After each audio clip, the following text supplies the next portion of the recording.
Иахьатәи адырраҭараҿы еиҭаҳҳәоит амҿлых знапы алаку аҟазацәа рҭоурыхқәа. Урҭ русураҿ рхы иадырхәоит аџь, ашыц, ахьаца уҳәа еиуеиԥшым амаҭәарқәа.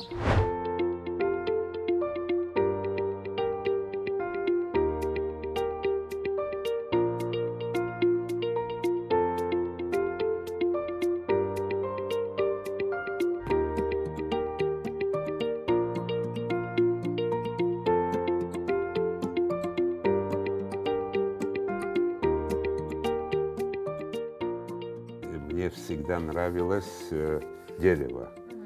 Я занялся им, когда я работал главным механиком треста. Вот здесь был строительный трест 7-й, Минсельстрой. И, значит, когда уже пошла перестройка, перестали зарплату платить и так далее, был цех здесь недалеко, ребята кочевцы работали. И, значит, товарищ мой сказал: слушай, пойдем посмотрим, там они деньги тут не дают, как бы уже, вот, и тому подобное. Давай мы там посмотришь, и, может, поработаем вместе там, что-то там и так далее, Красить. Я говорю: слушай, чужие вещи красить, запах, это меня, короче, как бы не устраивало. Ну там, говорит, резьбу режу. Вот когда я услышал резьбу режу, то это меня подкинуло. Я пошел, я постоял там с резчиками 2 часа. 2 часа, и, значит, все выспрашивал, как, что делается, смотрел на их работу. И все. После этого я начал этим делом заниматься. Это было перед войной, за год. Значит, где-то в 90-91 году я начал этим заниматься. С тех пор, как разрабатывается дизайн мебели? Как я понимаю, вы рисуете, вы сами рисуете. Да, поэтому... естественно. Вот смотрите, приносят, допустим, находят в интернете какой-то фасад, вид и тому подобное, что они хотят. Допустим, шкаф там и так далее со своими нюансами. Значит, я, короче, начинаю с фотографии. Выкупаю базовые размеры и начинаю в пропорции все это дело в чертеже. Как бы я его делаю. Ни одно изделие, которое я делаю, без чертежа не бывает. Все вот эти чертежи за всю жизнь, которую я нарисовал, эти 30 лет. Рисуете вы сами, да? Да, сам черчу. За черчение я всегда 5 имел. Это красное дерево. Вот какие у него, какой результат. Да. Это один.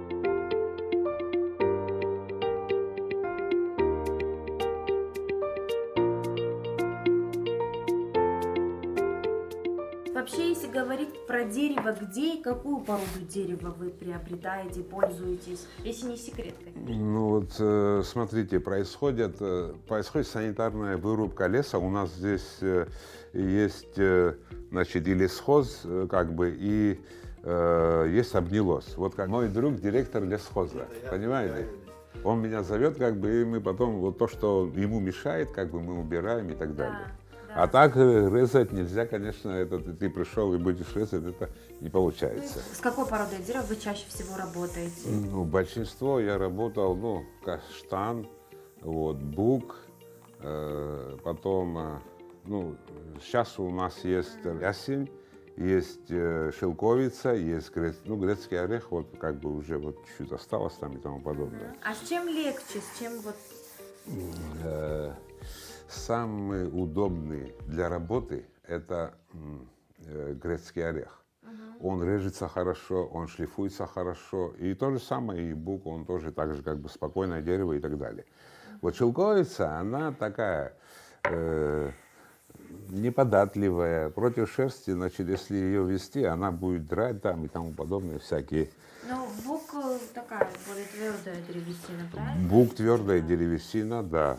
Вы еще каштаном пользуетесь? Да, ну каштан мягкое дерево, оно там особо, как бы вот из нее столешницу как-то я делал, вот, если бросишь ключи, то там ямочки появляются, то есть оно легко ранимое такое, только для фасадов как бы я его использую. А вот сушите как? Наша высокая влажность, с этим проблем не бывает? Но Вы сами сушите? Мы сами сушим, естественно, то есть я каждый год, у меня такая, значит, была самая установка.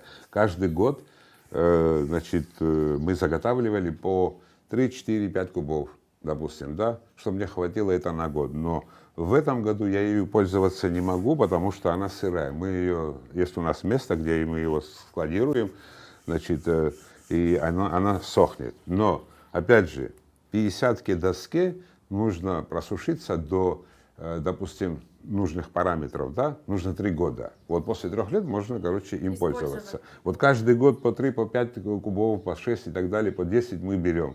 Значит, первый остается, второй год тоже новая заготовка, третий год. На 4-й год мы начинаем пользоваться вот той первой. И То вот есть так. этим сколько получается? Ну, этим, я вам скажу, эти-то 30-ки, то есть толщина тоньше. Ему надо 1,5 года. Где-то, это выше и не нужно. Ждать 1,5 года, получается, Да. будет высыхать.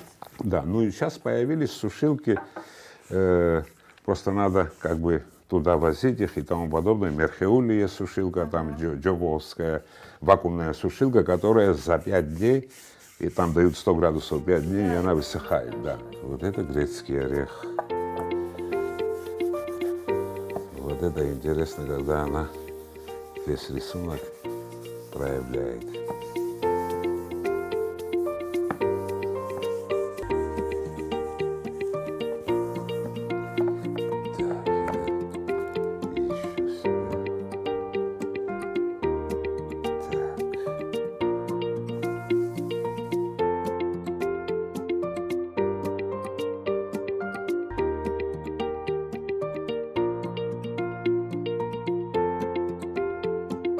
Какие виды деревянных изделий вы изготавливаете? Как я поняла, начиная от мебели, заканчивая разделочных досок, да? Да, ну мебель, значит, полные кухонные гарнитуры, спальные гарнитуры, журнальные столы, встраиваемые шкафы, комоды, значит, с зеркалами, со всеми делами. Вот это все как бы, все, что касается дерева, кроме мягкой мебели. Кресло-качалку делаете?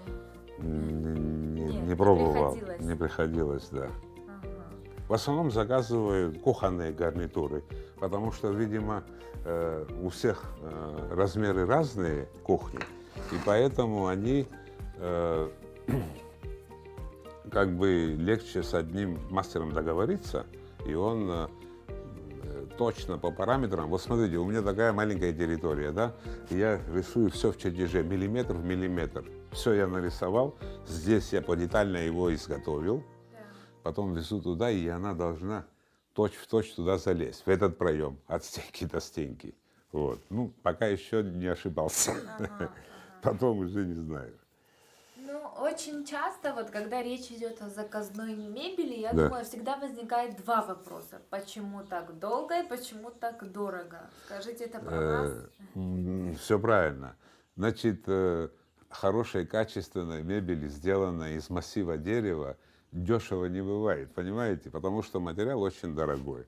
Вот смотрите, 2 года, 3 года тому назад меня просили сюда, продавали доски как бы, и просили меня сюда, мол, вот ты возьми там, и говорили сумму там 18 тысяч рублей, нарезанную на доски. Вот. И мы готовы тебе 2-3 месяца ждать с деньгами и так далее. Потом поднялись цены, сейчас куб каштана стоит 50 тысяч рублей на доски нарезанные. Понимаете, вот какая большая разница. Поэтому... То есть, хорошо, если мы говорим о сроках, допустим, возьмем кухню. Да. Сколько по срокам вы будете ее изготавливать? Мы работаем, значит, вдвоем. У меня двоюродный брат еще есть, просто нету его сегодня. Мы работаем вдвоем, и нам, чтобы, в зависимости от погонажа, сколько погонных метров, вот в районе 4-5 погонных метров, это месяц и 10 дней нам надо полностью. Хорошо, а если вот мы говорим о ценообразовании?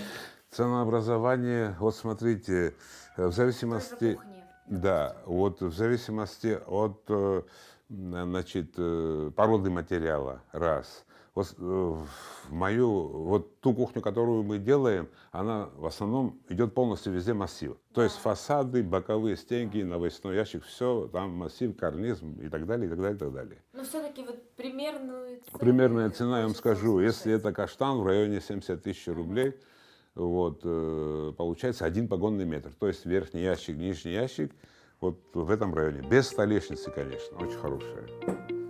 Так, сейчас я чуть постучу.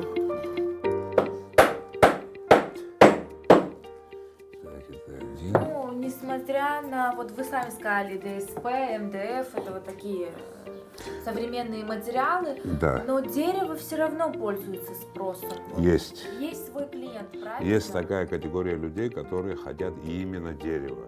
Если услышат они, что я где-то ДСП использую, или там картон, да, я клиентам просто потеряю, и потом для этих материалов нужно иметь соответствующее оборудование. Вот. Я просто этим не занимался даже и не собираюсь в эту сторону смотреть. Пока я могу что-то делать, я буду делать из массива дерева. Но, как я понимаю, вы все, что делаете на заказ, правильно? Все на заказ, все.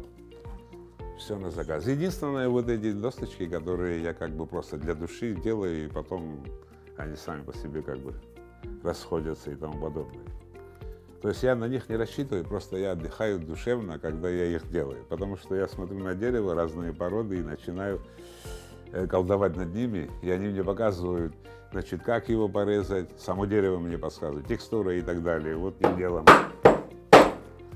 Так. Дерево, значит, в ваших руках обретает вторую жизнь. Вечную жизнь, потому что то, что я сделал, допустим, да, вот у себя, я не буду хвастаться. То, что я делаю, вот когда мы домой зайдем, я вам покажу, это моим внукам, моим детям, они будут говорить, это дедушка делал, это его рука, вот так.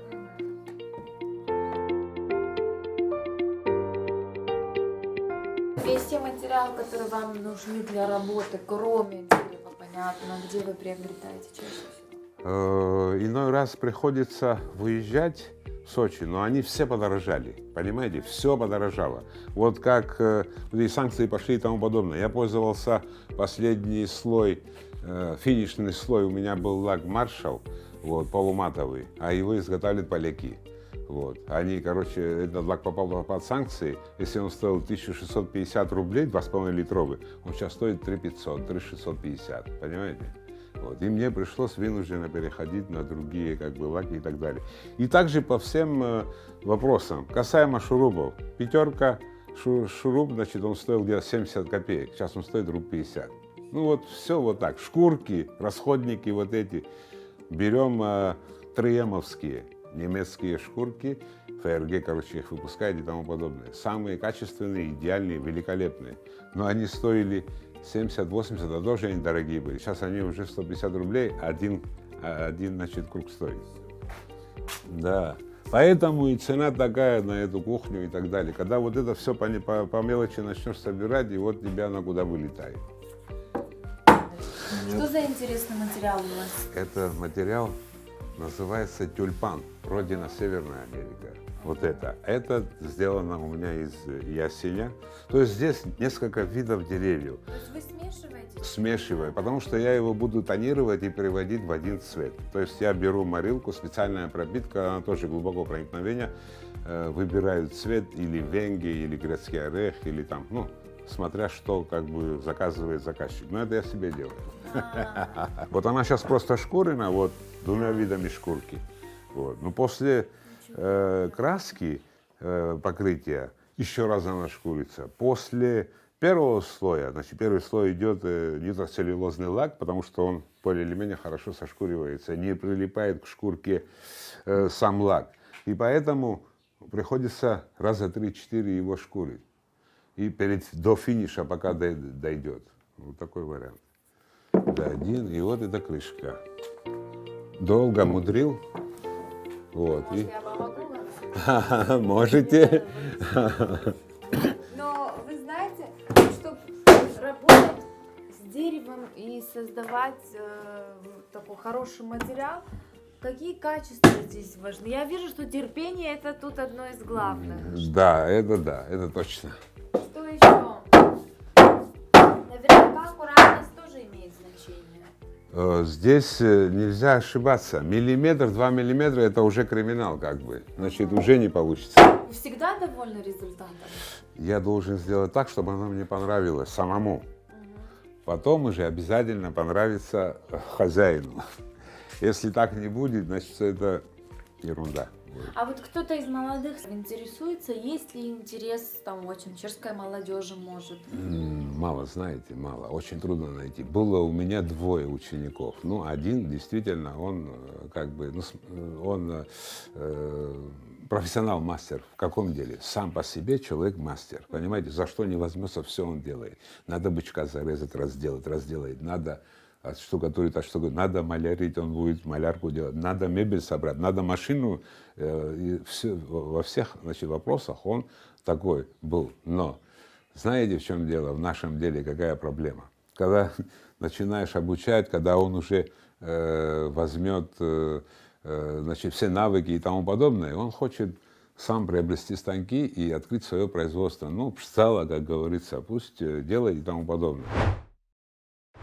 Ну, вот это мое производство, как бы, то, что я, значит, делал, и Бог даст, я еще буду делать, пока силы есть, пока, значит, энергия и тому подобное.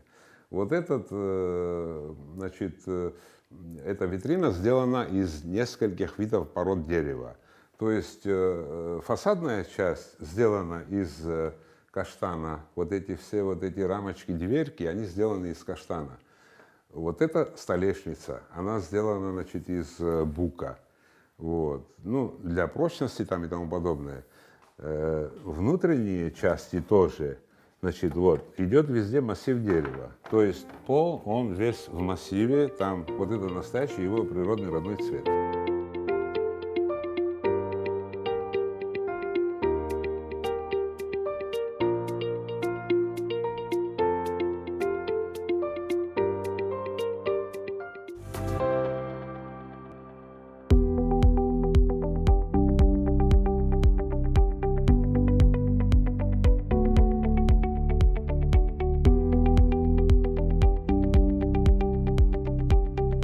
Инженер-строитель. Вам это близко? Ну, как у вас появилась мастерская, когда вы стали присматриваться к дереву? Ну, у меня вообще-то с детства любовь к дереву. Когда мне 12 лет было, я там с друзьями ходил, постоянно что-то с ножом вытачивал. И вот у меня в деревне я сделал такую изделие небольшое. Вот мне это как раз было 12 лет, и вот оно до сих пор осталось. Вот у меня это с детства.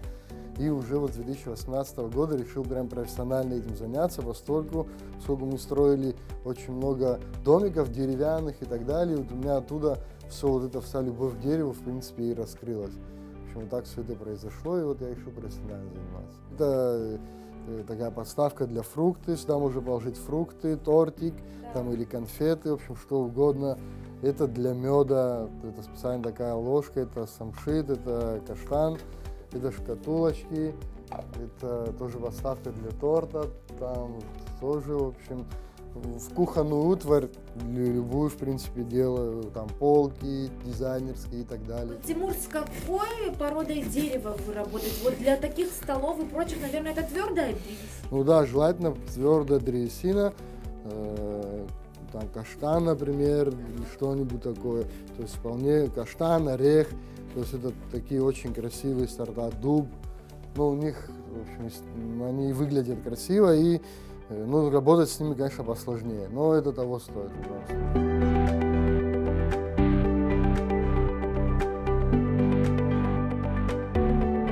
Допустим, сколько времени вам нужно, чтобы сделать вот такой вот набор досок на кухню? День-два. День. Ну, одно изделие, да. Если там их несколько, то...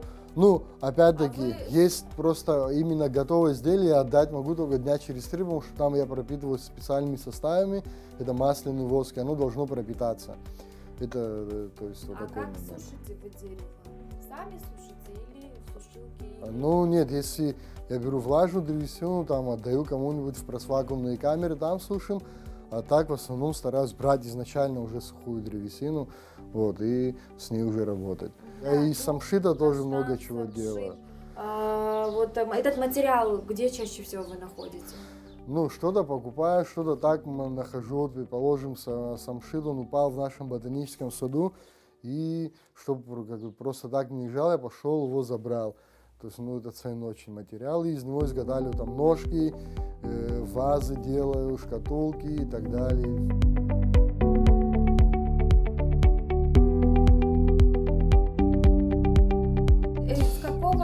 Это массив, это слэб каштана, ножки тоже из каштана, то есть тут шпунт-клеевое соединение, И это эпоксидная смола. Вот здесь можете обратить внимание, такая слегка прозрачная. Тимур, а бывает, что вот деформируется? Вот вы сказали, что клеем вы... Да, ну самое прочное соединение это клеевое. Ни гвоздь, ни саморез, а именно клеевое соединение. Потому что в том месте, то есть не стык, где склеено отойдет, а кусок дерева оторвется вместе. То есть, но клей будет держать, потому что это судостроительный клей. То есть это очень мощный такой клей.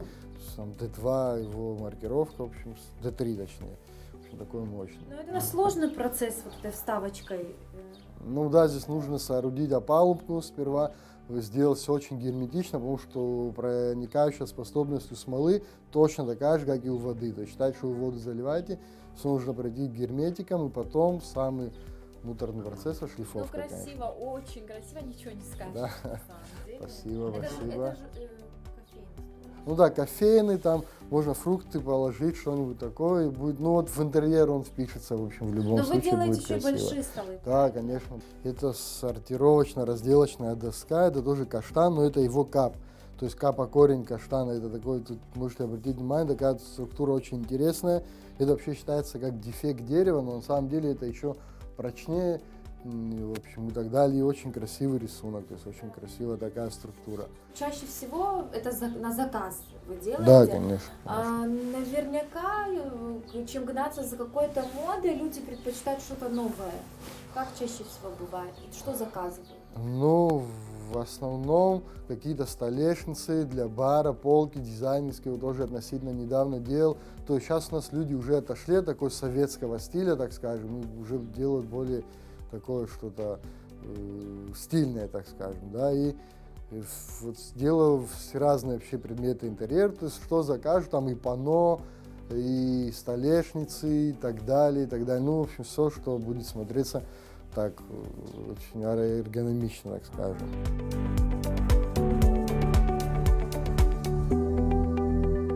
Это и для души, или нет, мне есть где заработать, если вы об этом. Поставленные руки.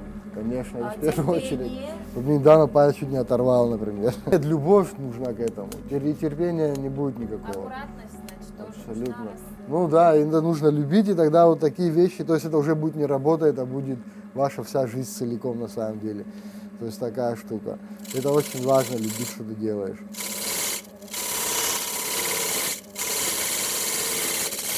Получается, вы В скором времени будет открываться магазин.